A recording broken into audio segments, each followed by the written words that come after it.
Do you hear that, Ian? The sounds of the waves that I edited in? Yeah. We're at the beach right now. Look at that backdrop of a beach. I hate the beach. I know, I do too. We're sitting here getting sunburned because we didn't bring an umbrella. And I didn't pack my USP graded SPF. What's the fucking acronym for? I didn't bring my sunscreen. I think it's SPF. SPF. I didn't bring my SPF 50 waterproof sunscreen. Like SDF, no self-defense force. I didn't bring my EDF rated sunscreen. It protects against UV rays and giant ants. Yeah, so we're sitting here, we're burning to shit. Look at this. I am crisping right now. I'm lobster. I am burning. It's bad. I hate the beach. Why did I have a start here? It's obtrusive. Sand is getting on the laptop. This is a suboptimal place to record. I see dark clouds. There's a hurricane coming in.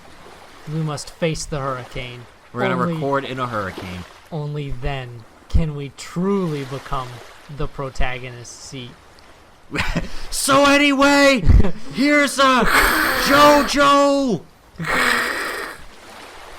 Actually, no JoJo this week. We were going to finish that off and do like a special for it, but apparently that's not airing for like 2 weeks or whatever, and they're going to do an hour-long finale, so... Fuck us, right? Yeah, fuck us. Let's have David Production just shit on our schedule even more. Yeah, let's try and think back to all our favorite moments across Part 5 of JoJo in approximately 2 weeks when the new episode comes out, or when the final episode comes out. Yeah, so we'll finish JoJo then?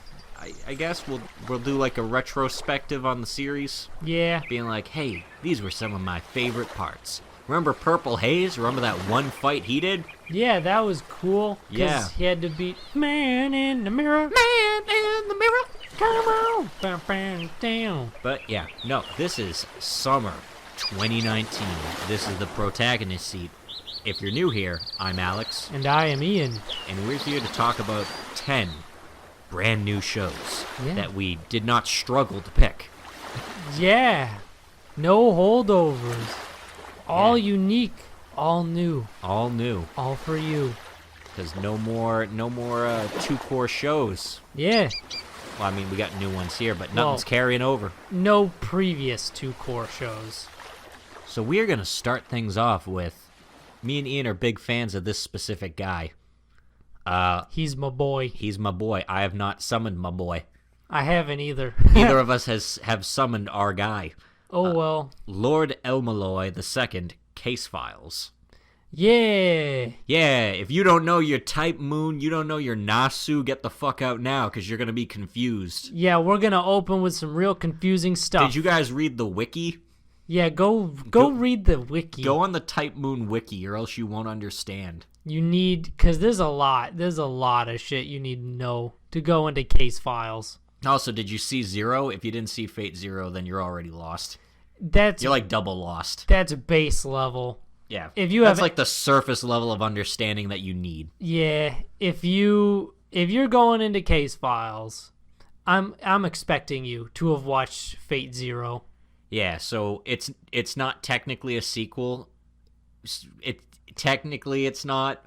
So we have a no sequel thing, but technically it's not. It is a new show about a character from another show. Yeah, based off of a previous continuity. Yeah. So it doesn't count. Loopholes. Fuck you. Yeah, it's a side character from a previous thing that now has his own thing. But we should probably jump into it. Yeah, so this stars Waver from Fate Zero, the Master of Rider during the Fourth Holy Grail War. Yes. But now he's a grown man. He is a grown man. And we start with him hanging from his feet by the ceiling, being interrogated by a little girl who introduces herself as the niece of Kenneth Elmalloy Archibald. Uh-oh. Yeah, who was the Master of Lancer in Fate Zero, and who also died during that Holy Grail War. Yes. Waver didn't kill him. Kiritsugu did. Waver did not kill him. Actually, Kiritsugu didn't kill him because the contract forbid him from doing so. Oh, yeah, that's right. Yeah, because the Gias, they did. So Saber killed him, technically. Yeah, he made Saber kill him. And Wow. yeah, a lot of shit. There's a lot of, like, intrigue shit with Fate. Yeah, but she ends up interrogating to find out why, how he ended up teaching the class that her uncle previously taught at Clock Tower. Just because I feel like a lot of people don't know all the basics, Clock Tower is basically the hub of the Mage Society, which is in Big Ben. Yep. That's why it's Clock Tower. And that's where the secret society of mages in the modern world run everything. And Kenneth was part of the Archibald family, which is a very powerful house. So him dying leaves a real big power vacuum. Yeah, it fucks over their house. Yeah. But we find out after the war, Waver went, and his servant was Ryder, Alexander the Great. He wanted to kind of explore where he was from, so he decided, hey, I'm going to go to Iraq, because Iraq's nice. It's a good place to go. It'll be fine, because he wants to go try and get closer to the two final servants he interacted with, Alexander and Gilgamesh. Yeah, because they both basically sat in the same cities. Yeah. And so he goes to one, and he finds... first off, he helps a kid with his bike. Yeah, but because he uses magic to help him, another guy basically spots him as like, hey, you're a mage, and I got mystic eyes. And his mystic gotcha. He's got like mystic eyes of paralysis or something. Yeah. More Nasu background. There's these things called mystic eyes. They're not like super uncommon besides the mystic eyes of death perception. If you've seen the Kara no Kyokai movies, which is actually super rare, but regular mystic eyes aren't that rare. Yeah. I think a lot of mages actually get them implanted just because, hey, if you got them, it's extra. It's a bonus. Yeah. So he paralyzes Waver so he can basically drag him to his lair. And because Waver is a mage, he plans on using Waver as a resource because mages' bodies are basically just... mana batteries. Yeah, he's going to use them as a mana battery. Yeah. But in the cage, he's making a big old ruckus when we find out he is not alone. Yeah, apparently also there is one of his former classmates. Hachi. I mean... Yeah, Hachi. It's basically Hachi. He's pale, he has white hair, and he's voiced by Hachi. Yeah, and so apparently this guy was rich. Yeah, this guy was the one that lent Waver money so he could run off to Japan and fight in the Grail War. And he's like, hey man, you owe me a story, because... And then Waver's all sad like, no, I lost, I have no story. But he's like, but we gotta get out of here. Even though, I would like to state, that Holy Grail War would have made a cool-ass story. Even just, I bummed around with Alexander the Great for a couple weeks. Turns out Alexander the Great really could get into video games if he was around today. Yeah, and he was a cool dude, and he taught me more about myself, and I learned life lessons before he got killed by Gilgamesh. Also, I saw a giant Cthulhu monster just rise up out of the ocean, and there's serial killer murdered a bunch of kids, and I threw up because it was so disgusting. Yeah, that was unpleasant. But anyway. Yeah, so... Just because there's a lot of shows that have 2 episodes this season. But yeah, so they end up escaping. They fuck up the guy's operation. And then after hearing about this, the girl's just like, so that doesn't explain why you came all the way back to, like, teach the class. And he was like, well, that class was important to me. That basically helped me decide how I wanted to be a mage, and I wanted to help others. So even though Kenneth was a huge asshole... He's like, I didn't like him as a person, but I respect him as a mage. And then she's like, okay. She ends up kind of being like, huh, this guy's pretty cool, and I kind of like this guy. With, like, the look on her face, it basically says that. Yeah. And she's like, okay, subtext. Well, since you feel so guilty about basically getting my... Because Waver feels guilty because... Kenneth was going to be the one that was going to summon Alexander the Great, but Waver stole his relic. Yep. So he feels guilty, like it's his fault that Kenneth died, even though they would have had poor compatibility. Yeah. Kenneth's niece is like, all right, since you feel guilty, I'll forgive you on the condition that you take on my house's debt, and you, until I'm of age and can take over the family, become Lord Elmaloy. And he's just like, shit, That's a lot. I He's don't know like- if I can shoulder that burden by myself. He's like, I can do it, but it has to be Lord Elmaloy II. Otherwise, it's too much for me to bear. Yeah.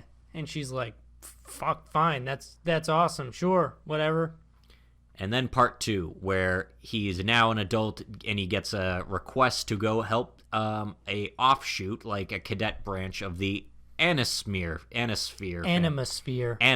family, which is the family of Olga from Fate Grand Order, who basically are the family that found the Sheba system and the Chaldea facility. But that's not particularly relevant. Nope, Look that up on your own yeah. time. Play the mobile game because it ties into it. Read the wiki. Play the mobile game. It's decent.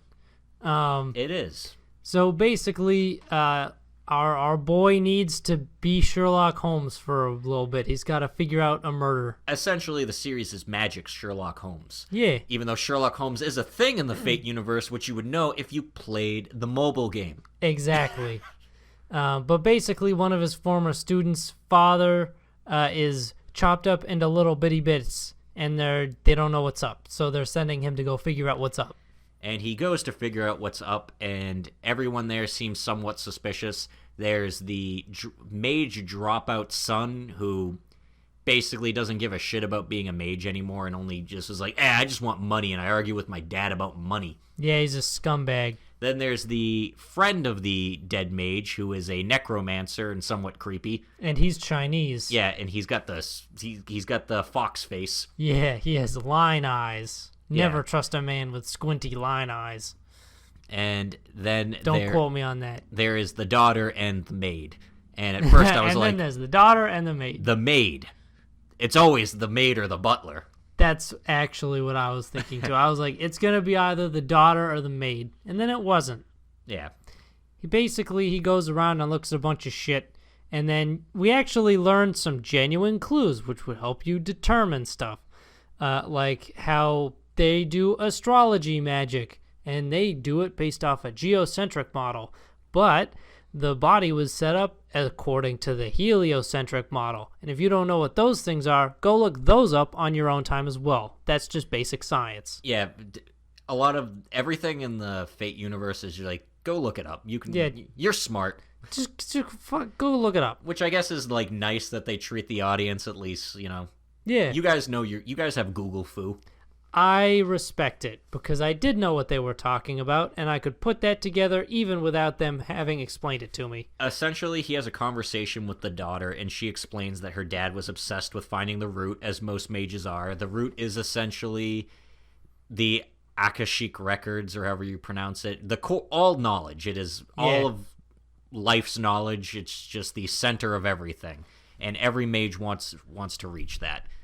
And they all have their different methods of how they think best to do so. But most of the time, they can't do it in one lifetime, so they sort of just create a magic crest, add to it, and pass it on to their next of kin so they can continue the work. And that's how Mage Society works, essentially. That's why Mage Society is really, like, cold and uncaring, since they're just kind of like, your children are basically just, hey, I'm tweaking this, and I'm going to die soon, so here's my magic. You continue tweaking that and pass it along until one of our descendants finally figures out how to do it. Yeah, maybe someone a couple 100 years down the line figures out how to do it. You're not allowed any individuality to like stray from this path. Yep. So he goes around, talks to her, he does the investigating. He figures out the maid was beat. That never comes up again, so whatever. Yeah. Then he realizes that the model was heliocentric, and then he puts everything together. And then he calls in everyone into the room for the big reveal scene because of course he does. Turns out no one murdered him. He murdered himself. Yes.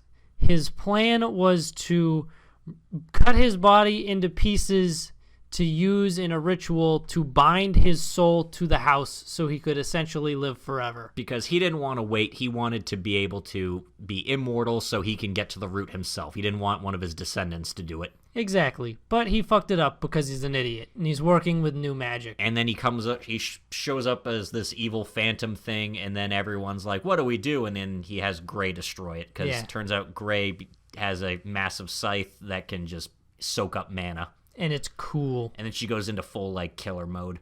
Yeah, and she recites basically poetry. And she looks like white-haired Saber. Yeah. She even has the same hairstyle. She has the exact same hairstyle.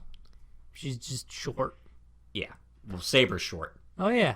That's like one of her defining characteristics. It's been a long She's time. a saber face. That's another thing with the Type Moon universe. Saber faces. That one's easy to remember because they're everywhere. Yeah. Everyone is saber faces. Not even this show, which doesn't have servants, is free from saber faces. Yeah. That's probably, you know what? They probably made Gray so they could sneak in a saber face. You wouldn't know it's a Fate show then, or like a Type Moon work. Exactly. And after they defeat it and everyone goes home, everything's fine. The brother got killed by the Phantom at some point, but that's fine. He was an asshole. That's fine. No one liked him. Fuck him.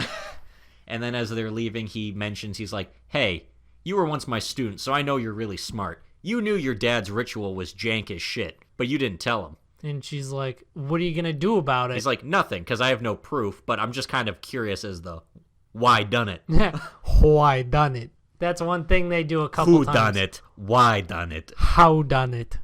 It's very good. Yeah. He's like, why'd you do it? And then she's just like, well, if he actually succeeded in being immortal, my life would be just completely under his thumb for literally ever. And that sounds awful. So she's like, yeah, I'll let him just kind of get himself killed. Okay. And then it's fine. Because he technically doesn't have proof, so he can't do anything about it. And I doubt he even would if he did have proof. Yeah. Because who gives a shit? That dude was an asshole. Yeah. And Waver's not exactly the biggest fan on like pompous mages anyway, as we see from his relationship with Kenneth. Nah. Yeah. So he leaves. And that's the end. GG. Good show. I like Type Moon stuff, so I know what everyone's talking about. Yeah. If you're not down, it's probably a little confusing. Yeah, the first section is going to be confusing to some of you folks for a while, but if you play the mobile game and read the wiki... Also, you got to watch the Kara no Kyokai movies, because that fills you in on the world better than usually the Fate stuff does. Yeah. Also, you should go and play the Tsukihime VN if you want to know about the dead apostles and the vampires. I don't know how much is canon anymore with that. That's a good question. How much of anything is canon at this point? I have no idea. Exactly. So moving on. To the abandoned sacred beasts. Not Fairygon. Yeah, it's not Fairygon. The government, in order to win a civil war, turns people into monsters. Yeah, and they turn into full-blown, like, dragons, gargoyles, werewolves. Yeah, like... Dude literally turns in... There's a man who literally turns into a dragon. Yeah. At first, they just transform, and then they can transform back, but over time, it starts having more physical effects on him, like the dragon dude starts getting scales all over his body. And pretty much by the time the war's over, he's just stuck in dragon form. Yep. But after a while, even then, it starts affecting their psyche. Yes, there are several points towards the end of the war where they go feral. Yeah, one guy can turn into a giant snake creature, and he starts going berserk and killing their own soldiers. And they're like, hold on, man, what's going on? Stop that. So they basically take him down, and he's like, shit, man, that wasn't me. That was the beast inside. And he blows up his own head. Yeah. Because he, like, puts one of his arms in his mouth and turns it into snake mode, and it blows up. And then all the rest of them are worried because they're like, is that going to happen to us? And the main character, Hank, he's the captain of the squad. Captain Hank. And he's got two best friends, Kane Madhouse. And let that one sit in for a second. Yeah, Kane Madhouse, who is very pale and looks like a vampire. Dude's got red eyes, I'm pretty sure. Yeah, I think he does. And his other childhood friend, who is a girl who I don't remember her name. It doesn't really matter. Yeah, because at the end, of the first episode, she ends up shooting him because she's like, I'm sorry, Hank, but she helped create the beasts. She's like, I should have never created the beasts. It's my duty to, wipe them all out, and I know you try to stop me. And then she's like, thanks, Kane, for doing this with me. And he's like, sure. And then he shoots her, and he's like, just kidding. I'm now going to go on the run and then have a bunch of beasts do whatever they want. It was a double cross. I got you. But then Hank survived, and then after he realized the war ended and Kane Madhouse escaped and no one knows where he is, and then He's a bunch rescued by busty government woman. Yeah, and then a bunch of sacred beasts. All the beasts in his former unit are basically going around fucking everything up because they all went crazy. Yeah. And he's like, we made a pact that if any of us go crazy, we would put them down. Ourselves. Yeah, we put down our own. So he's like, I'm going to go and I'm going to put them all down and find Cain. And he gets like a spear with a stick of dynamite on it. Yeah, it's like a harpoon. Yeah, and that's his weapon. And he also, I think, can turn into a werewolf. He can. He hasn't done it really yet. Yeah, we haven't like seen it, but yeah. He's gonna. And so that's the first episode, and then the second episode we meet the daughter of the guy who turns into the dragon. Which it deeply amuses me, where basically him and his daughter run an orphanage, and the government shows up and is like, we think you could help us end the war, and he's like, I gotta do it. They leave with a man, and they just walk back into town with a fucking dragon. Yeah. Like a huge dragon that is larger than a building. This is Private Jim. Yeah. We brought him back. Good as new. Some might say improved. And at first, needless to say, they're like, the fuck? It's like, yeah, your dad's a dragon now. But it's fine. And at first, it is kind of fine. He's just a dragon, but he's not, like, you know, the kids all take naps on him. And he's still cool. Yeah. He just happens to be a dragon. And then over the course of time, he starts freaking out during the night, and then the villagers are like, hey, my cattle's going missing. Yeah, how long? And this is one where I can't really blame the villagers. They're like, how long till it stops being cattle and starts being people? And even then, they're like, hey, we don't, like, want to accuse him because we all think we're grateful to him. He's the hero that, like, you know, fought in the war, but he's a dragon. He's a giant dragon. So, yeah. And basically they ship out the children, and she's all sad, and she's talking to her dad dragon, but then she hears him wander off into the woods, and then she goes over there and she hears gunshots, and then her dad gets killed by Captain Hank. Captain Hank? It was you? Bam, bam. But she just sees a guy in a white hood, and she's obsessed with hunting him down and getting revenge for her dad. And she tracks him to the Wild West. Yep, she grabs her revolving cylinder rifle and heads into the Great West. Yeah, there's a town that's just themed like the Wild West. It's got the saloon with, like, you know, the wooden, like, doors. Even the layout of the town looks like it belongs in an old Western movie. Yeah, and so she finds him there sitting in a bar and just shoots him, just point blank in the chest, but apparently that's not enough to kill him. It's fine. They need special bullets to kill him. And she's like, why did you kill my dad? And he's like, hold that thought. There's another monster in this town. I'm here tracking another monster. Yeah. Danny. Yeah, and he turns out, I think he's like an Oni or something. Ogre. I think Danny is... shit. I forget what he is. He's a big, like, ogre thing. Yeah, I think Danny's the Oni. Yeah, and so after apparently he goes around, like, murdering, like, caravans, taking their money and bringing it back to his mom. He shows up covered in blood with a sack full of, like, bloody jewelry, and he's like, guys, we can sell this for the town. And they're all, like, terrified, like, that's great, Danny. Thanks, Danny. What would we ever do without you? But then Hank shows up, and then Hank starts, like, fighting him. And then after he's about to kill him, the girl runs in the way, and it's just like, how do you know he did that bad stuff? Oh, you mean the fact that he showed up covered in blood with a sack full of random jewelry? That doesn't sell you? But then he gets up and then almost attacks her, but then Hank flips around and wins, and because I don't know what he does. He just does something. I forget what he does. He just wins. Me too. Hank wins. And then after he kills Danny, and then he's like about to leave, and she's like, wait a second, I'm going with you. I need to figure out why my father had to die. Oh, you mean Danny wasn't enough evidence? The man we saw go crazy, that wasn't enough for you? Yeah. Yeah, it's fine so far. It's not, like, blowing me away. It moves pretty quickly. It it's not as bad as the first 2 episodes of Fairy Gone. Yeah. So it's fine. I hear good things about the manga, and I know a lot of people like this series, or at least the manga of it, so I'm holding out hope. Yeah, we'll see. Fire Force. Fire Force 1. Fire Force, go! Turns out people just spontaneously combust and also turn into monsters at the same time. This is a world where everyone has to worry about spontaneous human combustion, turning you into the fire guy from Ben 10. Yeah, and apparently it's just a thing that happens. It just kind of happens. It's random. It just happens. And then the Fire Force shows up. Yeah, firefighters actually physically fight the fires in this. Literally.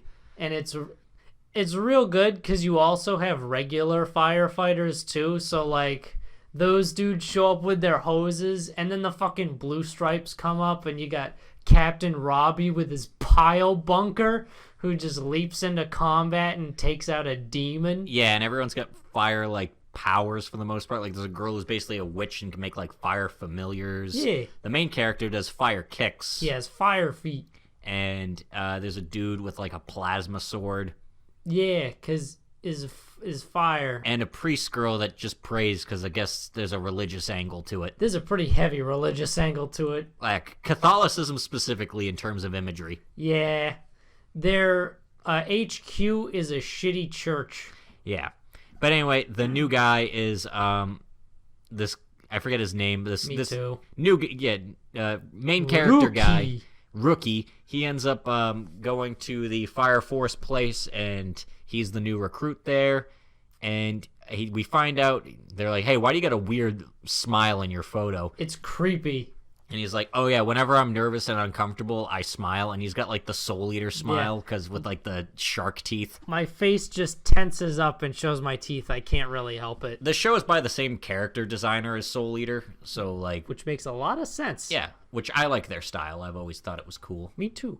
I like how they designed everyone's uniforms because everyone has... uniforms, but it's all different in ways that make sense to the character, so everyone doesn't just look the same. Since his feet are always on fire, he doesn't have, like, the pants like everyone else in the he just wears flip-flops. And the witch lady looks like a witch because she has a witch's hat on. And the priest girl has, like, a priest thing. She dresses like a nun 24/7. And the main captain dude dresses like a knight. Yeah. They have an RPG party. He's got the full getup. And he's dope because he has a lot of equipment because he doesn't actually have powers. He's just a strong man. Yeah, he just uses the equipment. That's it. Yeah, and he's cool as shit. And the whole thing is whenever they go into battle, they just basically put down the fire monster and, like, say a prayer. The main character we find out is called, like, a demon because he's blamed for killing his mom and his little brother, even though it wasn't him, it was someone else. Yeah. And we'll probably find out more about that later. Yeah. And in the second episode, we meet rival character. Of course. Who's a king knight. Yeah.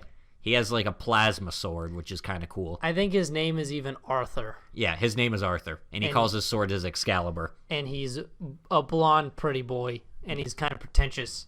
Yeah. He speaks to everyone as if they're equals because...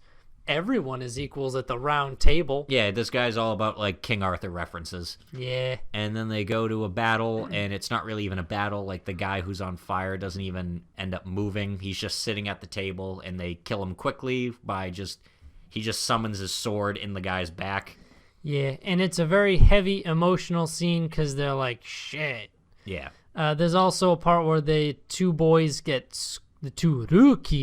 get scolded by the captain because on the way the captain's like, hey, keep your weapons in your fucking jackets. He's like, these are people's family we're going to exterminate. We're gonna go put down people's relatives. And then they go and they have their weapons out because of course they do, and he pulls them aside and he's like, listen, if you guys are gonna be gung-ho about going into combat, about putting down other people's family members, I don't want you in my unit.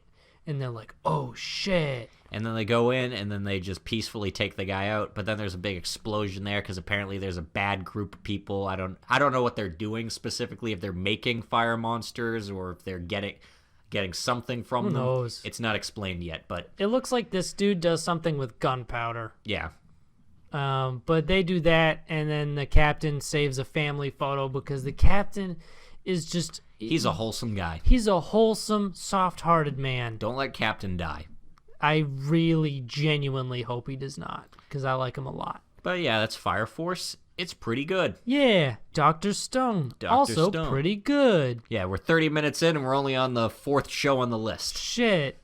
Dr. Stone. Everyone gets turned to stone. Everyone gets stoned real hard. Everyone gets stoned for like 4,000 years. Yeah, basically the most anime protagonist I've ever seen in a show that has surprisingly regular looking people. I don't think he's the protagonist. The other guy's the protagonist. Oh yeah, the friend. Yeah. It's his buddy. Big oaf. Yeah, because basically, I can't remember his name, but smart guy is a super genius. Rick and Morty. Yeah, Rick. He even looks like Rick. You got Rick, who is super genius, and you got Morty, who is all brawn. He is stronger than regular Morty. Morty if he was jacked. Yeah, he's stupid, he knows he's stupid, and he's more than willing to just brute force everything for his best friend. Yeah, they're the only two people, they're the first two people to wake up.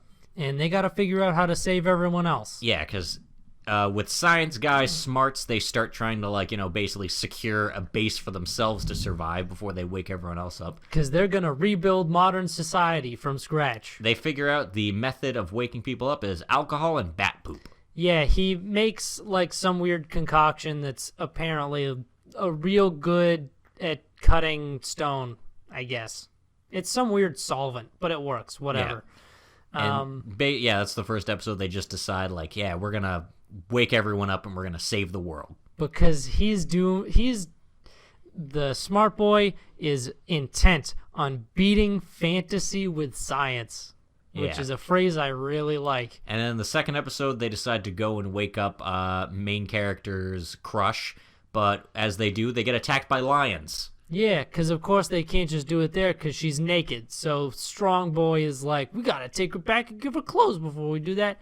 But lions get in the way, and so they wake up the greatest fighter ever instead. They're like, hey, this guy's like the strongest high school fighter around. He has like a real Danganronpa title, too. It's like the strongest primate high schooler. Yeah, it is a Danganronpa-ass title. It's the most Danganronpa-ass title ever. And they wake him up, and they're immediately, they're like, hey, I know you're probably confused, but he's like, just give me the situation. And then the smart guy's like, so we're being attacked by 3 lions. And he's like, got it. And he's like, and you're covered in stone. And he just busts out of it and then punches one lion to death instantly. Yeah, he one punch mans a lion, and then he's like, hey, let me cut all the bits up so I can pay homage to the life cycle, man's original sin, to protect the life cycle. Yeah, he ends up making his clothing out of the lion. Yeah. And then they basically realize this guy's super fucking strong. This dude is not just kind of strong. He is literally the strongest. So they make a pretty good trio for a while where he can get food and supplies for them pretty easily just because he can run into the ocean with a spear and just come back with it filled with fish. He is the greatest hunter. But some disturbing patterns start to emerge. Science guy never seems to fully trust him. Yeah. And they even talk to each other, and he says to the science guy, he's like, hey, you could really restart society. I think that's pretty cool. And he's like, no one compliments another person unless they get an ulterior motive. And he's like, it's been that way for millions of years. Because the science dude, he's got a pattern with his speech. Whenever he gives any kind of numerical hyperbole, he always says 10 billion. So if he ever really believes something, it's always, I believe in it 10 billion%, or that wouldn't happen in 10 billion years, etc. But he's like, hey man, just give it to me straight. What do you want? And the dude's like, nothing. So science guy starts building a crossbow on the side because it's dangerous to enter a fist fight with this person. Yeah, and then after on the beach, all his suspicions are pretty much confirmed, where they're just kind of hanging out at the beach talking, and he ends up punching the head off a statue of some man there. He gives a lot of personal backstory. Yeah, he's like, yeah, when I was a kid, I used to collect seashells on the beach because my sister loved The Little Mermaid. But of course, he doesn't Yeah, do it it's in first person Like, because of a fucking little course boy's not. sister loved the Little Mermaid, so he wanted to pick a bunch of seashells for her to make a necklace.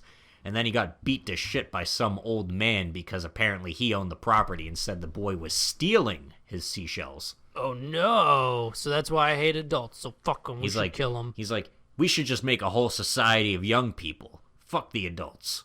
Yeah, and Dr. Stone is like, I don't believe in that Because at he's all. about to punch off the head of another statue, and then Dr. Stone holds up his hand to stop him, and he's just like, nah, I'm going to save everybody.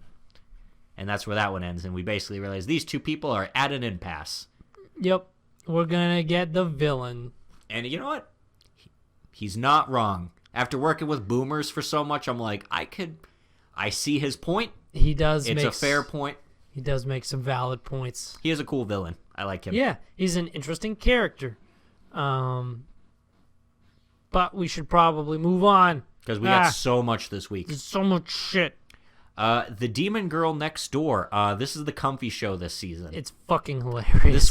This was better than I expected. It's so funny. So our main character, the Demon Girl, she has like this weird dream where a demon comes to her and is like, "Hey, you gotta fulfill the prophecy and restore strength to And your she's demonic bloodline." oh, that's weird. She wakes up and she has horns and a tail, and she's just like, oh, what's going on, Mom? And then the mom's like, oh, I see you've awakened. Let me tell you about our family's tragic history and our sacred duty. This is our dark secret. And she almost breaks her neck by grabbing her by the horns and turning her to it. And she's like, ah. Yeah, look at me. It makes like the actual noise. Basically, her family is from a long line of demons that basically had all their powers sealed away hundreds of years ago, and the only way to get their powers back and their luck, because apparently it also sealed their luck, which is why they're poor. It's the 400 yen a month curse. I don't think 400 yen that is that much either. It's not. I think that must be what they make, maybe. Oh yeah, probably. But basically, they need to take their family's sacred idol and put the spilt blood of a magical girl on it. Which is what apparently the mom's been using as a doorstop. Yeah, just hidden in plain sight. So she sets out with her new demonic powers to go to school. And she's like, anyway, you can't really walk around with a weapon, so here's a fork. Yeah, weapons are illegal to walk around with in Japan, so here's a fork. Do your best. And so she's walking down the street, and she almost gets hit by a bus, but then she gets saved by just randomly, the person she passes is a magic girl. Is the magic girl. Also, she's like the most just whatever about the whole thing magic girl. She's just like, uh-huh. She is blank slate. Yeah, she's just like super casual. Yeah. She like stops the truck with one hand, and she's like, hey, are you good? Yeah, your head good? And she's like, hey, truck driver, you good? You should watch the street better. But she picks her up, and then that's... And then she's like, hey, and like she hears her stomach grumble. She's like, here, you can have this. And she gives her like a bread thing. Yeah. And she's just like upset that she's taking pity on her. So naturally, it doesn't go over well. However, our demon girl manages to escape this confrontation with her life. And then she goes to school, where... She finds out she's a classmate. So that's awkward. She needs to murder... She's talking to her friends, and she's like, so all I gotta do... They're super, like, she's like... They're like... They see her with the horns and tails. It's like, oh, you're a demon? That's pretty cool. And she's like... Yeah, but I need to find and kill a magic girl. Oh, you mean like so-and-so in class like 2A? And she's like, what is with this school? Yeah, we went to elementary school together. Everyone's just like, yeah, everyone knows all this stuff. It's not like a big reveal or anything, which I like about the world. It's just, yeah, she saved the world or something a couple years ago. Yeah. So she's world famous too? So you guys are real cool with me just having to murderize a classmate. Yeah, there's tons of weirdos in this town. Weirdos? So she goes to pick a fight with her, and she goes to like throw punches at her, and they're like the weakest, worst punches ever that the other girl just kind of looks away, like embarrassed by just watching it. Yeah, it's sad. And she's like, she's like wearing herself out, throwing like She does almost a JoJo-esque ora, where she's just like, ah! And she throws punches with, like, her thumb in her fist. Yeah, so... Like child punches. The magic girl ends up giving her advice on how to throw a punch. Yeah, and she's like kind of move your whole body in with, like, your wrist. So just, like, and have your thumb out here just so you don't hurt yourself. Yeah. And she throws a punch. It still does no damage, but it's, like, better. She's like, oh, I made a different noise that time. And then the magic girl is like, maybe you should stick to ranged weapons. Yeah, maybe you should just use projectiles. And that hurts. That hurts, man. There's nothing like your enemy being like, maybe you should try something else. Maybe to kill me, you should try something else. Yeah. And then she gives her, like, food because she, like, hears her mention or something that she's hungry. And then she's like, you're taking pity on me again. And she, like, runs away. Yeah. And you know what? That's pretty much, I think, all that happens for the first episode. But I liked this. This was an unexpected surprise. I almost didn't even watch this one. I believe so. And I'm glad you did watch this one because you were like, yo, you need to watch this. And I did. And I had a great time. This show was great. Time for the isekai gauntlet. Yeah. Dun, dun. Even though if it's for my daughter, I'd even defeat a demon lord isn't an isekai, but it feels like one. Yeah. But maou-sama, retry. So, basically, a guy has a character in an MMO that's basically a big evil mob boss dude. Yeah, it's like it's a mob. It's like a Yakuza game. It's got a like urban Tokyo setting. And it's the servers are about to go down on it, which is how all the in-a-game things start. Yeah. It's like, all right, the servers are going to go down at midnight, and he's there watching his character when, poof, he's transported into the game, but it's not that. He's that character. But it's not the same game. He's in a fantasy world. Oops. Because he's immediately in a field by a lake when all of a sudden out of like the thicket of like the woods nearby comes out a little girl being chased by a giant demon. And she's like, hold on, man, you gotta get away from the demon. The demon is dangerous. And even the demon's like, look at this chump. And then he destroys him in like one hit. He kills him because he's a max level character. And he finds out like, that way he's like, she's like, yeah, he's one of the strongest demons in the world. And he's like, wait, really? Where's he spawn? Where's his spawn? Can I go grind up some more points? Yeah, and then he apparently figures out admin privileges so he can get items. So he helps the girl out by giving her like soap and a towel so she can take a bath, because she goes on about how filthy she is and how terrible she is because she's from a village that everyone mistreats her. Yep. And she basically... She was a sacrifice for the demon, so they left the village alone. Yeah, and no one wants to touch her because she throws out the poopy water. Yeah. and I like how he treats this. He's like, hey, you do something real important. You handle wastewater treatment. And that's the most important job there is. Yeah, and then they basically, he brings her along with him, and they form like a sort of father-daughter thing that kind of like another show later on this list. But he's constantly like, call me Oni-sama, like Big Brother. Yeah. And she's just like, how about Papa? Yeah, everyone's like, hey, old man. He's like, I'm not an old man. Even though it even said for his character age, it's 45. Yeah. So they continue on. They go to her village where... and they go to a cave first where he thinks like he's gonna wish to go back home, but the thing is like the idol there is like, yeah, I can't grant that wish since people wished for you to come here, so that would be undoing their wish. But here's this evil ring. Yeah, have this evil looking ring. See ya. And they haven't explained fully what it does yet, so we'll get back to that. Yeah, so far there's just like a brief thing where it does a thing. But so they go to her village to get her stuff back, and everyone in the village is like, hey, well, if it isn't shit cleaner. And everyone mistreats her, and they start throwing rocks, and maou-sama was like, all right, I gotta step in. Yeah, and so then he starts burning buildings, and then they're like, freak out, and then he runs away with her, and he's like, sorry, we couldn't get your things. And she's like, are you sure we should have done that? And he's like, well, I was just trying to warm the place up, so I was really doing them a service. Yeah, they should say thank you, honestly. Because he's kind of a sarcastic asshole. And then they, the second episode, they're traveling, and they end up running into a group of bandits that are weak as shit. Yeah. They like don't even affect him with their low level. One of whom looks like his boss in the real world. One looks like his boss, and then his boss is like, name sounds close to Shenmue, but then he starts thinking Shenmue. Oh yeah, Shenmue. And even in the credits scene for this episode, because you don't usually watch like the preview. I did watch them this week. Yeah, for the preview for this, he starts going on like, man, Shenmue, that was a great game. Like, real-time day and night cycle. It had a motion capture, and he just starts going on about what a great game Shenmue was. And you can tell like the person who made this really likes Shenmue. Yeah. Which a lot of people do. It's a cult classic. It's a cult classic. Yakuza did everything that it did better. Exactly. Play Yakuza.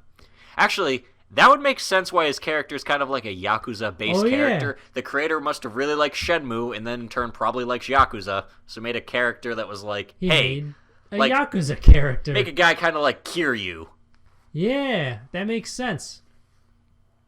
Yeah, that makes sense. Yo, we discovering shit on this podcast. That's what we do. We make the connections. We theory craft.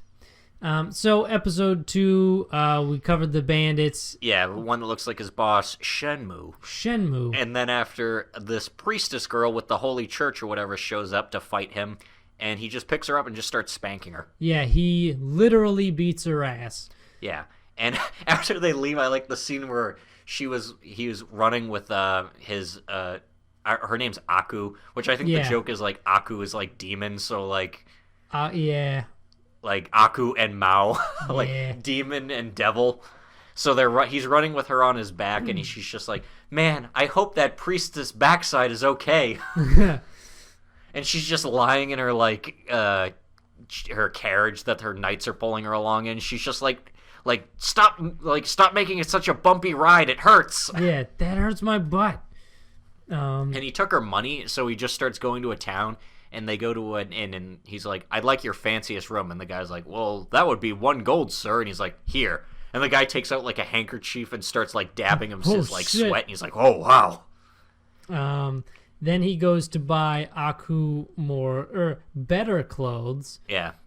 He goes to buy her a dress, and he's like, here. And he pays with 1 gold, and the guy at the dress shop is immediately like, oh! He pulls out 1 big gold coin. And then after he's like, yeah, I need an ashtray while she's getting changed. And he's like, here. And he just cups his hands together. You can ash in my hands. Or my face if you want. No thanks. Is there just a place I can, like, sit for a few? And he, like, gets down on his hands and knees. He's like, you can sit here. No, that's okay. And then after she ends up getting some, like, clothes that look nice on her. And then he's like, you know what, I'll take everything, all the stuff that looks good on her. He's like, just give me everything. And he's like, everything? He's like, yes, give this man everything. It's very good. That guy is so extra that it's great. And then they end up going to dinner, and then the priestess shows up. Yeah. And she's just like, you took all of my money. And he's like, I'm sorry for the disturbance, everyone. I will I'll buy every table a bottle of wine. And she's like, it's more like I'm buying everyone a bottle of wine. Yeah. But she sits down and she enjoys the meal, and then they go to the room, and he's like, listen, you can have your money back. It's fine, whatever. And she's like, well, I paid for this room, so I'm going to stay here with you guys. And Aku is like, yeah, that makes sense. So she's staying with him. Yeah, she's into him after being spanked. She has joined the harem. Yeah. I like the She's show. a hard M. Yeah. But I like the show. Yeah, there's something appealing about it. Yeah, it's isekai trash, but it's nice. Yeah. It's not like Shield Hero where it's like, oh man, this is crazy good. It's just, it's nice. It's nice. Now, speaking to something that isn't good, From Commonplace to World's Strongest, or Rafta, or whatever the Japanese name is. Yeah. This is a fucking train wreck, but holy shit, this might be good. It is. This might be a good, like, slow-moving car crash. It's like watching The Room, but an anime version. It is terrible garbage, but it's so fun to watch. Yeah. So fun. The first episode was edgy as shit. Yeah. Basically, we come in media res where he is trapped at the bottom of some crazy dungeon. For reference, this is an isekai that's a light novel and manga series about like a couple of kids from a class that get isekai'd together. But the first episode doesn't even really tell you that. It's like it's one shot in the OP, I think you can see they're in a classroom. Yeah, you learn that based on the OP. And apparently he got betrayed by somebody by getting knocked into a pit that we see in a flashback from later, and he's down in this cave, and he's the shittiest, so he can't survive on his own. Yeah. Even though his power, we can see, is clearly broken. It's just... Yeah. He never did anything cool with it. Because he wasn't edgy yet. Yeah. You need to be edgy to do cool shit with your powers. Yeah. Yeah, they fought a CG dragon, and then after, well, he was trying to, like, hold it off and escape, someone blasted him, and he fell in with the dragon. Yeah. And then all the monsters down there are super strong and were trying to kill him, and he got his arm cut off. And then a bear ate his arm. And he was just like, ah! And then he goes and hides in a cave where he flashbacks to all that shit for a while. And there's, like... some girl that he likes that's nice to him, and then everyone else is an asshole. Yeah. He realizes there's some crazy mana crystal that's basically keeping him alive. Yeah. And then he starts getting like, man, I'm hungry. I don't care anymore. Now I'm going full edge swing. I'm not going to be the, oh, I'm so scared. In one episode, I'm going from, oh, what's going on to, yeah, I'm just going to eat the monsters. I'm going to eat the monsters. Which, something they didn't tell us, you're not supposed to do that. Yeah, it's not said in the episode. I found this out from, like, other material. In this world, they're like, hey, don't eat monsters. And we learn why when he does. Yeah, he starts, like, convulsing. He's like, my insides are on fire. It's eating me from the inside out. But then he plops down in the holy water, and then he wakes back up, and now he's got the cool anime appearance of white hair and red eyes. Yeah. He basically looks like a one-armed Dante. And that gets even stronger later. Yeah, so then after he starts eating more monsters and surviving, and he makes a gun. Yeah. His I'm gonna transmute a weapon, and since he figures out, like, for whatever reason, eating the wolf made him able to shoot electricity. Which, yeah, that adds up. It was Makes a sense. thing the wolf could do, I guess. But he also... At least with slime, everything made sense to the particular thing. Yeah. Where it's like, why lightning for the wolf? I guess, like, the... He can also tell everything about any mineral he touches. Because. Yeah. So he transmutes himself a gun. Because what else would you do? And special bullets. Yeah. So, yeah, now he has a gun. So now he just is Dante. And he has this super, like, edgelord fight with the bear that took his arm, where he's, like, using, like, teleport powers he got from, like, the rabbit, and then after real good. He shoots off the bear's arm and starts eating it in front of the bear. It's real good. And it's just it's a fucking shit show. It's real good. But I had fun the whole time. That's the thing, you know, this is gonna be a fun show. Yeah, there was no argument that there was nothing good here. No. Everything was bad. The, like, pacing was weird, like, the weird flashbacks at odd times. Shot choice. They dumped us at possibly it was dark as shit and not good looking. Point. And yeah, nothing about this was good, but all of it was fun. Yeah. So I always fuck up the title with this one because it's super long. If it's for my daughter, I'd even defeat a demon lord. Yeah, which, how much you want to bet that's gonna come up later? Maybe. Yeah. Yeah. It was this or the mama one. And it was kind of tough because they're both kind of on par, but this one wins. Yeah. Because this one's not gonna feature some weirdness. Well, I really hope it doesn't. So far, it's pretty good. As long as we don't get an Usagi drop thing. Yeah. We can hope. So far, it's pretty good. Yeah, so this guy Dale is an adventurer. And he wears a turtleneck. He does. He does. And he's just adventuring in the woods when he's camping and some little girl approaches his camp. Because, of course. And she's a devil with a broken horn, which apparently means, like, when devils are cast out from their society, they get, like, a broken horn. Yeah. and he finds her dad, who is dead over there in, like, the woods, so she's just all by herself. So he's like, oh, I can't leave her here. And she doesn't really speak the same language as him, but she only speaks the devil language, which he kind of speaks because he's a spellcaster, and all spells are in the devil language. Yeah. So they can kind of communicate in, like, broken bits of each other's language. But it's a little tough at this point. So he basically takes her back to town, and he goes back to his house, which is above a bar where other adventurers like to go. Yeah, they allow him to stay in the attic. Because he's just a nice guy. Yeah, and the barkeep apparently is super soft on kids, and he makes her, like, sweets and stuff. And the majority of the show is just, look how cute Latina is. Yeah, because that's her name. Her name is Latina. Mm. And But she's not a Latina. No, she's Aryan as fuck. Yeah. But she learns a little bit of the common tongue, and then she just go. And then he decides, you know what? I'm just gonna adopt Latina. Yeah.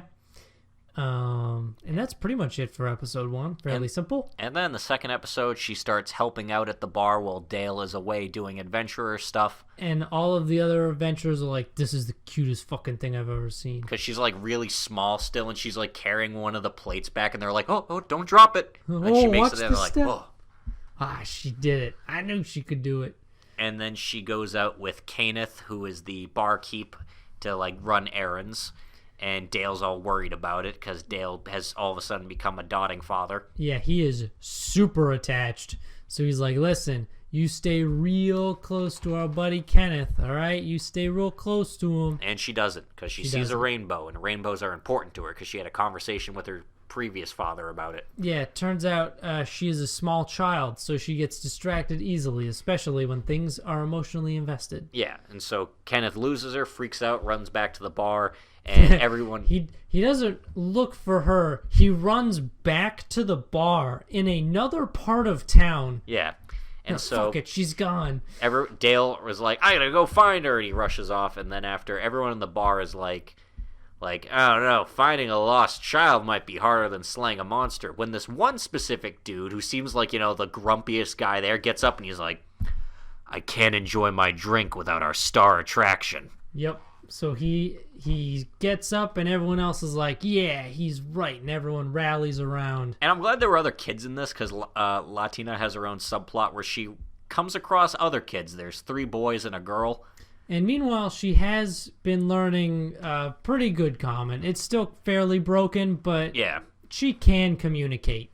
And all of a sudden, like, these boys start, like, well, this one boy kind of starts around where he's like, hey, who are you? Are you new here? And she doesn't really understand. And then he just starts, like, being really pushy where he's like, come on, I'm just trying to ask you something. But then the other girl shows up and kicks the shit out of him. But she's like, don't bully him. Or, like, don't bully anybody. Yeah, she kicks the shit out of him and Glasses Kid. And I was like... Glasses Kid didn't even do anything. Yeah. He was just there. I was like, why you gotta beat up Glasses Kid? He was cool. And Latina turns out knows healing magic, and she heals Glasses boy's scrape on his knee, and they're like, wow, you're so cool. Whoa, can you do other magic? And she's like, guys, you gotta back up. You gotta back off from the kid. You're scaring her again. And they help find her back to, well, they decide to help lead her back to the bar, but they're like, we gotta be careful on that side of town. That's where the roughnecks hang out. Yeah, my mom tells me not to go there without an adult. And as they're heading back there, they actually run across Grumpy Man from the bar. Yeah. And at first they're scared of him, but then he's like, hey, you doing all right, kid? How you doing, kid? You want to come back to the bar? And she's like, yeah. And they help lead her back to the bar, and then after Kenneth thanks the kids by giving them a bunch of sweets for helping her find her way back. And Grumpy Guy helps the other kids get home because... Yeah.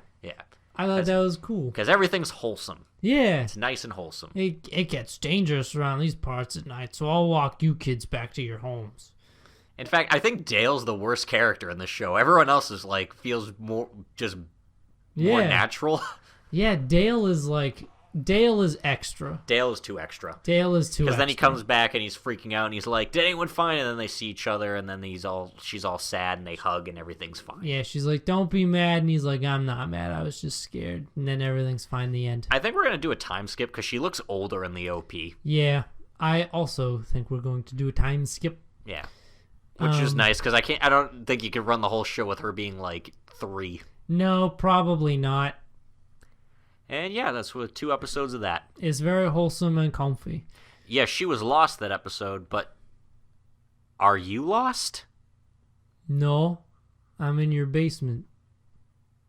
Not all who wander are lost. That's my But these motto. girls sure are.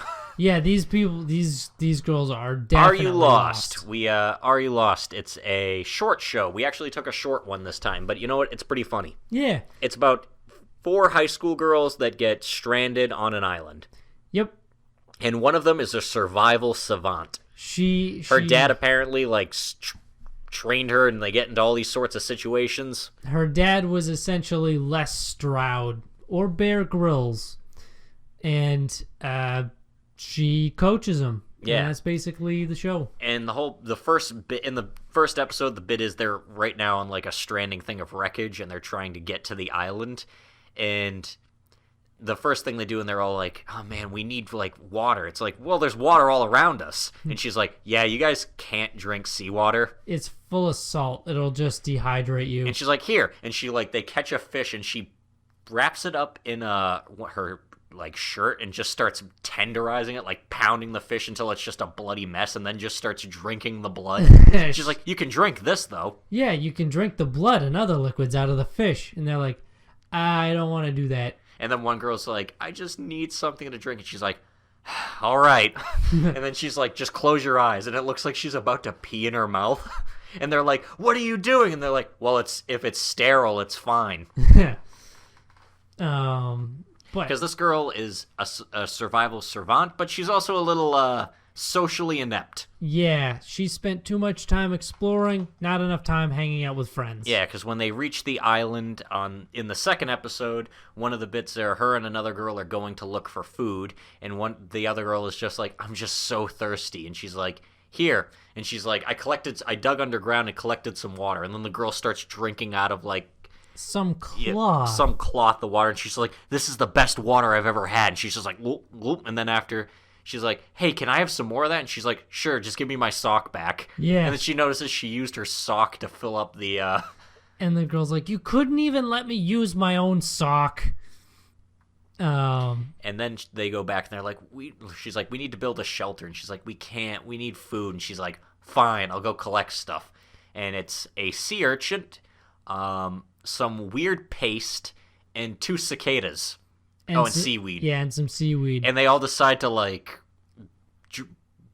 rock, paper, scissors for who gets like what pick. Yeah. Because obviously Survival Girl is fine with whatever. Yeah. So the first girl wins, and she takes the sea urchin because that's the most edible there to them.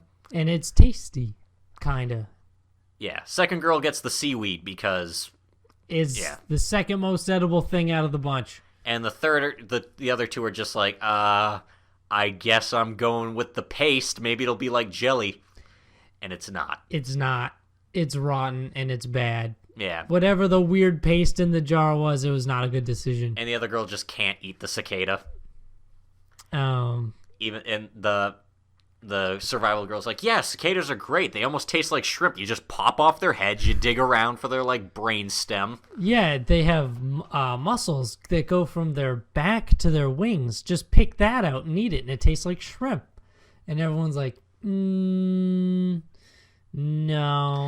I really like the survival girl because there's a part where they're talking in the first episode, and she's explaining a survival situation or like what to do.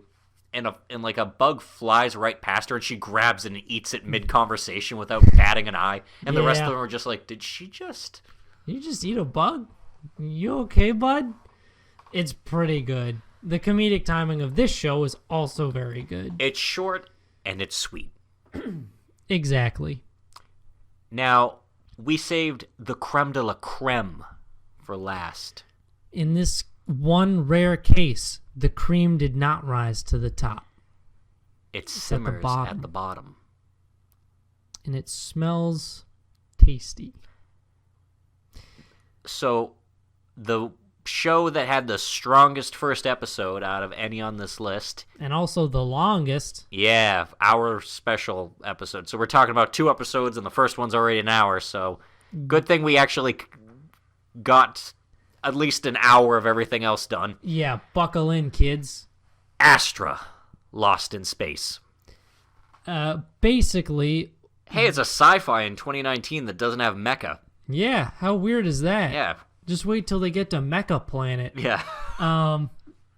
Basically, there's a school field trip that kids go on where they essentially strand you on a planet. Yeah, for 3 days. I forget how many of them there are exactly. It's like there's 8 of them. Not 9 of them, I think. Yeah. Because there's 8 plus the 10-year-old girl. Yeah.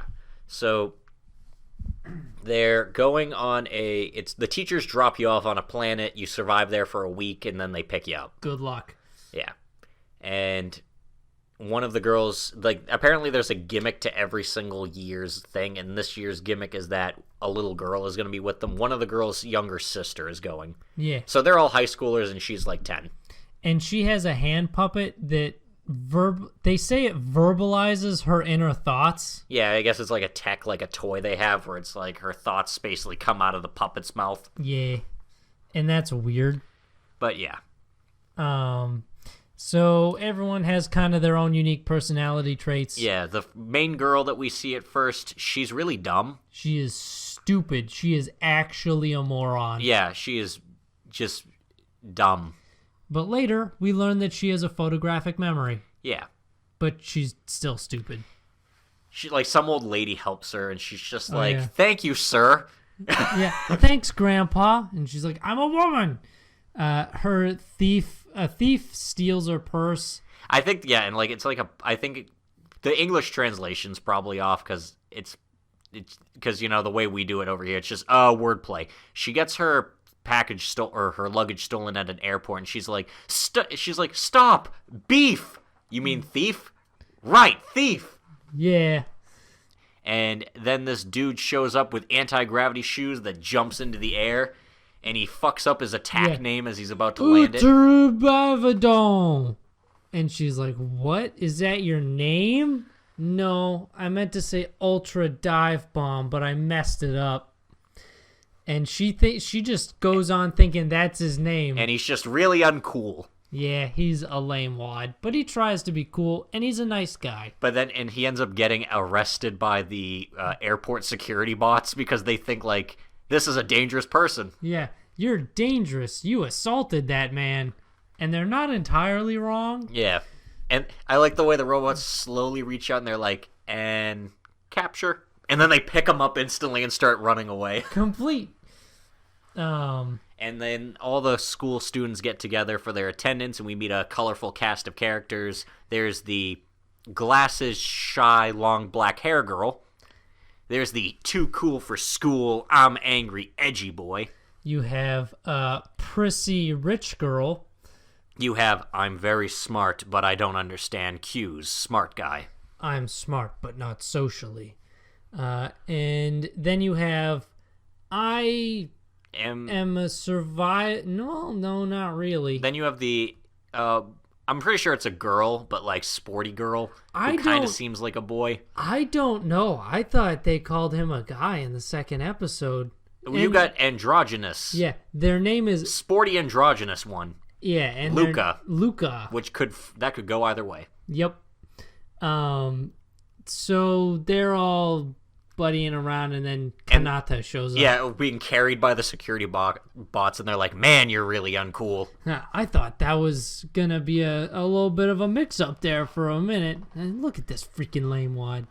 And they all get ready to go into space together, and no one really gets along. No. They're all too different, you know? Garu girl is kind of a bitch. Of course. Yeah. She's like real and shitty. She's sitting next to our airhead girl, and she's like, "Why are you talking to me?" And she's like, "'Cause I want to be friends with everybody." Ew. Weirdo. And they all get dropped off on the planet, and they're like, "All right, let's start our survival thing. Hey, what's this glowing white orb?" Which, naturally, sporty person... Yeah, Luca decides, yeah, I'm going to go touch that. And then after immediately just starts getting pulled into the vent horizon, he or she looks back at the rest of them and it's just like, ugh. I like just how immediate it was. Like, instant the finger touches it, just looks back. This was not a good idea. I shouldn't have done that. And they all start running away, and Kanata yells at all of them. He's like, everyone put your helmets on! Put your helmets on! And they all get sucked out into space. Which is actually, they do this really well. Like, it's not just like, whoa, we're in space. It's like, hey, this is kind of scary. Yeah, holy shit. Like, I don't know, the production quality on this is really good, and it's, like, well shot and well, like, directed. Yeah, this anime has good cinematography. Because they all are realizing they're just floating out in the vast nothingness of space with all, like, their luggage. And they all have this kind of, like, air push thing where they can at least kind of steer themselves in which way they're floating. And they all see that there's, like, some ship that's just floating out there. So they're like, hey, let's all just try to reach the ship. And they do. But they realize, hey, wait, we're not all here. I like how Kanata is the one who actually recognizes this. He's like, hold on, who are we missing? Who are we missing? And everyone's like, shit. Yeah, they're like, wait, that girl who was sitting next to me. I think her name is like, it's like Artemis or something. I don't remember. Me neither. We'll remember next week. Yeah, we'll get the names down eventually. Oh, yeah, I remember the white-haired dude's name is Zach. Yeah. Oh, we forgot about Pretty Boy. He's there, too. Oh, yeah. Yeah, there's a blonde Pretty Boy. Charles LaCroix. Yeah. He likes biology. They all have, like, for the most part, pretty Western names besides, like, the Chinese girl. Yeah. And Kanata. Yeah. But, yeah, we find out more, like, Kanata finds out that they all, like, oh, she's floating off in space. I think her thrusters are broken and her communicator. And Kanata was he was stuck in a survival situation in the past. He went mountain climbing with a class of his, and his teacher actually died during that. There was a storm, everyone got lost, and the teacher died, saving one of the kids. But he gave him the advice that whenever things seem tough, or everything seemed bad, act tough. Just act tough. So he decides to go out and save her, but they're like, she's way too far away, and you don't have enough juice in your thrusters to get back.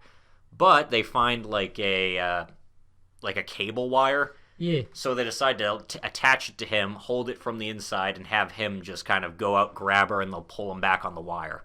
However, something goes wrong. There's not enough cable. But they do so well with this scene where she's by herself, and we almost have where she's just floating, like, spinning and just by herself. Yeah, and we get her internal monologue where she's like, this is the scariest fucking thing I've ever experienced. And that would be terrifying, just floating out in the vast nothingness of space forever. By yourself. Yeah.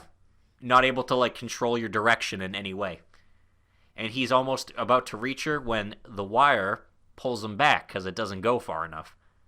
So he does the only sensible thing to do. He detaches himself and zooms out. And then he flies over to her, catches her, and then he uses the last of his thrusters to push back towards the ship.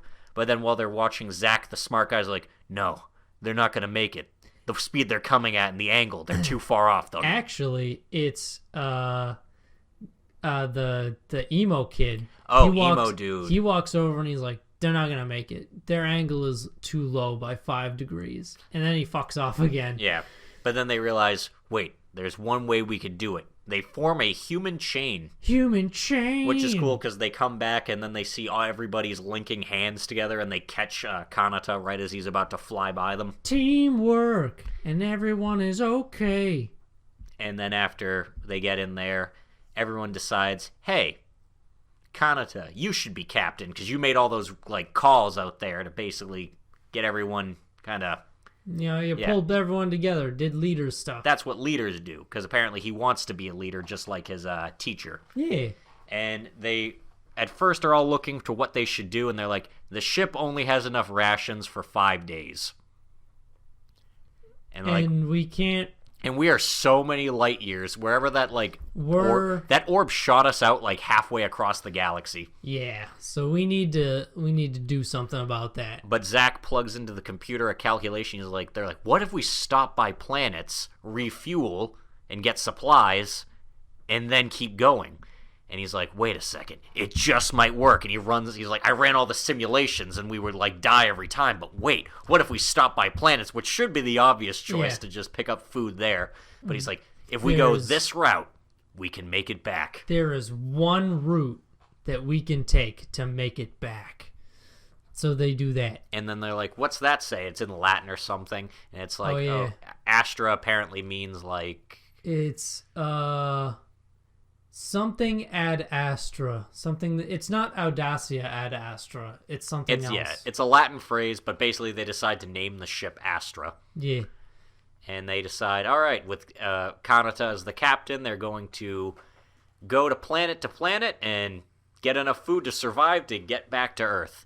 And this was a fucking awesome first episode. It's so good. It looks beautiful. It was just a good sci-fi, regardless of anime or not. It was just good. It's a good-ass show. It's better than an actual series called Lost in Space. Much better. Much better. Yeah. And then in the second episode, they arrive at their first planet, which has like giant plants and flying dinosaurs. It has dragons. Yeah, dragons. They just don't breathe fire. And it's the main conflict of this episode is Garu Girl and her sister. Yeah. Because apparently you find out later on that she's an adopted sister. And Garu Girl's kind of pissed because her mom's busy and like rich, too busy with her to like help raise her. Her mom's a crappy parent. So then she's like, hey, I adopted my friend's kid because she passed away, so here, you got a new little sister. And she's like, you can't even raise me and you got another kid? Yeah. Even though they look exactly alike, which is the weird thing. They do. They look like biological sisters. Makes me wonder. Yeah. But basically that's the conflict of the episode. They're going around, they're gathering food. There's like tree trampolines and seeds that shoot up and parachute. I did like where they split into like two different groups, or like three different groups, where Zach is going to basically do ship maintenance, Glasses Girl and Emo Boy are filling up the water tanks, and Pretty Boy, Kanata, Airhead Girl, and Garu Girl are going to find food. Mm-hmm. And when they go out into the wilderness, everyone starts playing around besides Garu Girl. Yeah. Like Kanata and Luca both find like spears, and they're like messing around like this trampoline thing. Come on, let's duel. Let's do sumo. Yeah, let's do sumo. And she's like, I'm the only one taking this seriously. Because she is. And then they find, hey, the white orb shows back up. Oh, shit. So they run back out of the woods and head back to the ship. And it doesn't follow them all the way this time. And they can outrun it. Oh, yeah, because they figure out here, it's just like, which way is back to the ship? And Airhead Girl's like, this way. Oh, yeah, I have a photographic memory. Yeah, so I remember everything to get us back to the ship. Congratulations, let's go. And they do, and they escape the orb, and they're like, I wonder if that would have shot us out back to the planet we were at. And he's like, nah, I looked inside and I saw space, so, back out into space. And who knows where. So they're all on the ship now. That would be fucking terrifying. Yeah, Imagine it's just like, hey, this thing's going to suck you out into space if it touches you. Yeah. All you got to do is to just run away from it and hope that it doesn't catch up to you like it did last time. Yeah. And while they're on the ship, they're all trying to, like, sort things out, and then bitchy girl, like, Garu Girl, starts being a bitch to Kanata about being, like, she's like, you're not, like, I don't respect you as captain. And then her sister's like, hey, let's not be mean. And she's like, you're not my real sister. Yeah, fuck you, kid. And then she runs off into, like, outside and, like, of course, into the dangerous wilderness with the dragons outside. Yeah, both of them run off, and everyone's like, well, fuck, yeah, now we gotta go find run them. Off. And so they go looking for her, and they see she's just sitting on that trampoline thing, and they're just like, hey, come on, let's go back to the ship. But all of a sudden, because nightfall hits, apparently these things grow to, like, insane heights during the night. They're springy, and then they unfold during the night, so they're super tall. Yeah, and so they run to the top of this cliffside where they're kind of level with her, but she's far away, and they're like, shit, can we, like, get her down, you think? It's like, it's too far to build a ladder, and if we have to wait till morning, we might have to wait till morning, but then they see the dragons start to notice her, and they're like, I don't think we can do that. And Kanata, the best boy. And they're like, wait, is that Kanata? And you see him do a sprinting long jump onto one of the trees from, like, the cliff. And that's basically his plan to get over. And you find out he was like a triathlon athlete. Yeah, he was a decathlon athlete. Yeah, decathlon. So he's running, jumping, swimming, and throwing. Yeah. So he lands on that, and they're just like at first like, whoa, and they're like, he's gonna make it, but he's basically pushing himself to do, because he has to jump from a couple of trees, so he's doing continuous like long jumps. Yeah, all to save this child. And then one of the dragons starts attacking her. It picks her up and starts trying to fly away with her, but he conveniently lands on the one that had Luca's spear on it. So of course he picks up this javelin. And in this moment, I'm like, I think this might be best boy of the season, where you see him pick up the javelin, take a deep breath, and throw it, and then boom, hits the dragon and kills it. One hit kill takes down the dragon. Holy shit. It's cool. And then he jumps over to the last one to go help her, but right as he does, he kind of finally runs out of energy, and he's about to fall back, and you're like, uh-oh. But turns out Garu Girl went, and there was another plant they found earlier, which we forgot about, but it turns into parachutes when you touch it. It like shoots up in the air and becomes like a big balloon. Yeah. She actually went and launched a bunch of those so they could use that. So that's how he gets down. He basically floats down on parachute plant with Garu Girl's sister. And then they make amends. Garu Girl is like, hey, I'm sorry I was such a bitch. I apologize. And now everyone is the best of friends, except Emo Kid. Yeah, Emo Kid still got this stuff to work out. And we don't know about Chinese Girl who doesn't talk. Yeah. There's like, there's actually a funny part. We're probably going to work through everyone's arcs over the course of the planets. Yeah. Which is fine. That's good. There's actually a funny part at the beginning of the episode where Dumb Girl sneaks up on Glasses Girl and is just like, ah, and screams at her. Oh yeah, she like tries to scare us, so she's like, ah, and she's like, ah, and she's like, I was just trying to mess with you. And then you look at the rest of them and they're all like, we're all on the same comms. We are linked on comms. Do not do that again. Because it like freaks all of them out because they're all on the same headset. And someone's like, can we break her comm unit again? Can we just stop that? And at the end of the episode, apparently Zach... Oh, this is an important thing. Zach pulls Kanata aside, and he's like, hey, I was going over the ship while all you guys were out, and the communicator's broken. But it was broken recently. And I'm only telling you this, but someone on board broke our communicator, meaning someone here knows something. Someone's a traitor. Bum, bum, bum. And it's probably not Zach. And it's, if I had to take a guess, it's probably not Emo Kid, because he's the obvious answer. It's probably Chinese Girl. I would say it's either Chinese Girl or they go a full unexpected twist. It's Dumb Girl. Or Pretty Boy. Or Pretty Boy. Holy shit. I hope it's not Pretty Boy. I like him. I like Charse. Charse. Because at one point, the preppy girl is like, we should just have LaCroix be our captain, and he's like, nah, I'm not good at that. I can't make those decisions. We should have Kanata do it instead. Mm-hmm.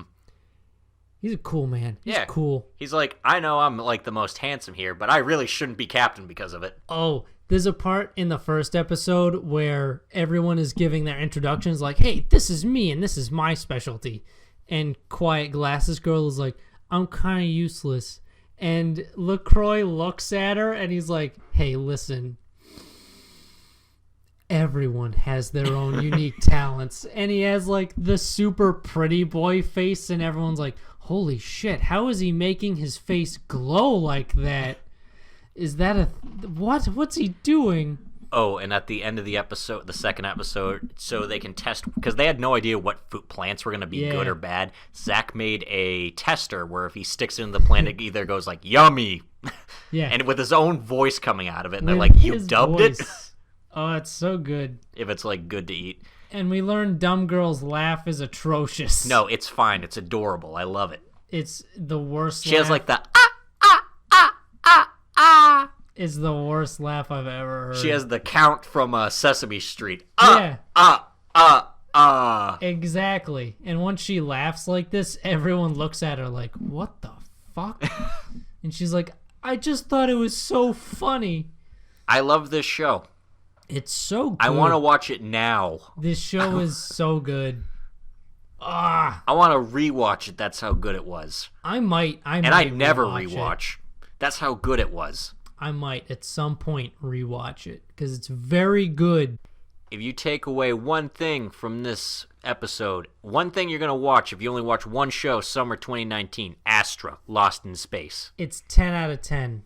And if you're going to watch anything, too, watch more of us. Yeah, we have a YouTube channel. If you didn't know about that. You're probably on it right now. That'd be weird if you weren't. Yeah. I don't know how you would be watching this otherwise. Yeah, because these don't go up on Spreaker, so I don't know. I don't know, fam. Only the awards on Spreaker. Also, our awards ceremonies, one of which we just had, you can download on iPod apps like iTunes or Spotify or whatever the Google podcast one is. Yeah, whatever that one is. I don't use that one. But we have a YouTube channel. You're on it right now. You see that red button that says subscribe? If you click it, YouTube will give you notifications whenever we upload new stuff. And click the like button, because that lets us know we're doing a good job. And we don't know otherwise. Yeah. Are we doing a good job? No one's telling us. Exactly. And that button also tells the YouTube algorithm that we're pretty cool dudes, and it puts us up a little higher, so do that as well. Also, we have a Twitter, so if you like getting your updates there, check out @Protagonist Seat. Yeah. And you might get some, weekly posts of the episodes. Because, sometimes if I see something I like, I might post it over the week. So you can keep up with the discussion before it even happens. And last but not least, we now have a Facebook page. We do? We do. That's new to me. No one showed me the Facebook page. I shared it to all my friends on my Facebook page. And you know what? You should too. Send it to everybody. Send it to everybody. Everyone. Yeah, we have a Facebook page now, so go like us there. Yeah. I also post... We have a Facebook page, apparently. That is news to me. I also post updates to that, video updates, and sometimes I'll post little sneak peeks. Like I posted our list for this episode on Facebook. So maybe you'll get some little preemptive lists of stuff, some little sneaky peeks. Even though we tossed the mama one, which was on that well, I sent you. I didn't do the. Oh, I you didn't do the picture. image. Okay. I did an actual post because this was post that discussion. Well, now I gotta keep track of that. Whatever. Because he runs the Facebook, I run the Twitter, so our social media is managed separately. That's fine. Who cares? It's fun. The consistency is not there. You know what? It gives people more incentive to follow our separate media. Yeah, because normally, you get the same thing no matter which one you follow. It doesn't matter. Yeah, now you get a little different content every time. Sometimes I'll probably post a meme that I like if it's about an anime that we watch. That doesn't happen very often, so it probably won't. But you never know. Anime memes are kind of in a weird state where they're not always that great. Yeah. Sometimes they're kind of forced. It's like you take a non-anime meme and try to force the anime into it. Yeah, but sometimes you get the Aru beam one. Yeah, the Japanizing where it's natural. Beam. I posted one where good. it was I shared one that I found where it was Keanu Reeves on stage being check this out for the oh yeah, and instead it was just Bocchi poking Naku in the side. That's really good. Bocchi had some good ones. But that's all we got. Come back again next week. Yeah, we wrapped it up before an hour and a half. We did good. We did good. We're gonna go pat ourselves on the back. See you next week. See ya.